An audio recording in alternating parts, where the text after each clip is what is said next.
If you're seeing this right now, don't miss the ending, because what happened on that AGT stage tonight will stay with you long after this video ends. And if you love stories that hit straight to the heart, make sure to like this video and subscribe, because this one is unforgettable. The lights of the AGT auditorium burned bright as thousands of faces leaned forward, waiting for the next act. Backstage stood a quiet, humble man, Miguel Santiago, a 36-year-old Filipino singer who grew up on the rhythms of old records spinning on a cheap radio. He wasn't flashy.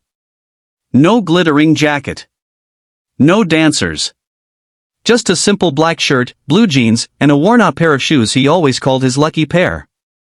His hands shook slightly as he pressed them together, whispering a few words under his breath, words he learned from his father who used to say them before every performance: "Sing with your heart, not your mouth." Miguel had waited years for this moment.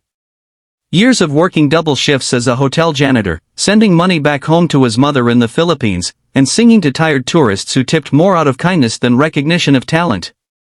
But this stage, this was the doorway he had dreamed about since childhood.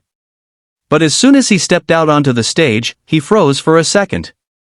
The audience looked massive from where he stood. In front of him were the judges Simon, Heidi, Howie, and Sophia, watching closely, expecting another regular act. Miguel swallowed hard. Simon raised an eyebrow, the same eyebrow that had crushed so many dreams. "What's your name?" Simon asked. "I'm Miguel." "Miguel Santiago," he replied softly. "What are you going to do tonight?" Miguel paused, flicked his eyes toward the audience, then back to the judges. "I'm going to sing." Simon leaned back. "All right. Let's hear it." A hush fell over the room.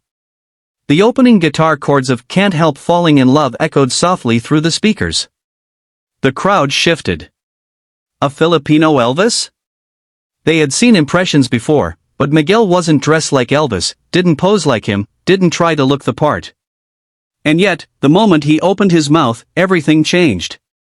His voice was warm, deep, and impossibly rich, holding that unmistakable tone that fans of Elvis would instantly recognize. But there was something else in it, too. Something raw. Something real. Like every hardship, every sacrifice, every long night of missing home was woven into each note. A sound that didn't imitate, it felt. The audience gasped. Some stood up before they even realized they had done it.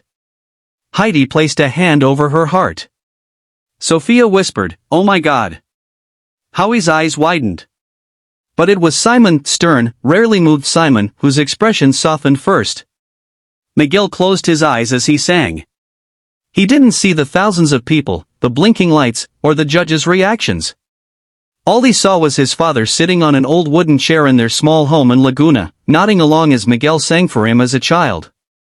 A memory that felt so close, as if the past had walked right onto the stage with him. Halfway through the song, Miguel felt something stir, an energy in the room he had never felt before. His voice grew stronger, more confident. The vibrato in his notes carried pain and hope at the same time.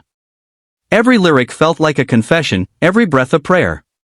When he reached the final line, the auditorium was silent, not because they weren't impressed, but because they were afraid to breathe, afraid to interrupt the magic. Then an explosion of cheers. The entire room stood. A full standing ovation. People shouted, clapped, screamed Miguel's name. Some wiped their tears. Miguel's eyes glistened with emotion as he stared out at the roaring crowd, overwhelmed. But the moment that shocked everyone came next. Simon slowly stood up. He didn't speak. He didn't critique. He didn't analyze. He simply looked at Miguel as if seeing a story unfold behind his voice. Then a small smile tugged at the corner of his mouth. And before Miguel could process what was happening, Simon raised his hand and slammed it onto the golden buzzer.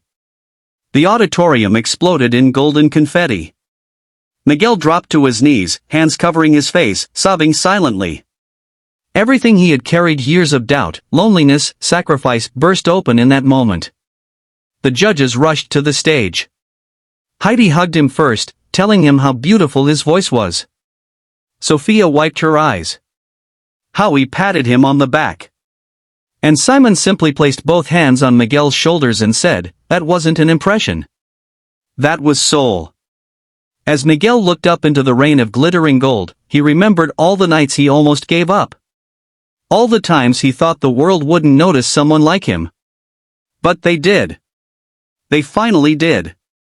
And that's the message he hopes every dreamer hears: you don't need to be someone else to shine, you just need to be brave enough to be yourself. So before you scroll away, remember this moment. And if Miguel's journey touched you, don't forget to like this video, subscribe, and share it with someone who needs to believe that their dreams are still possible. Because sometimes all it takes is one chance, one moment, or one song, to change everything.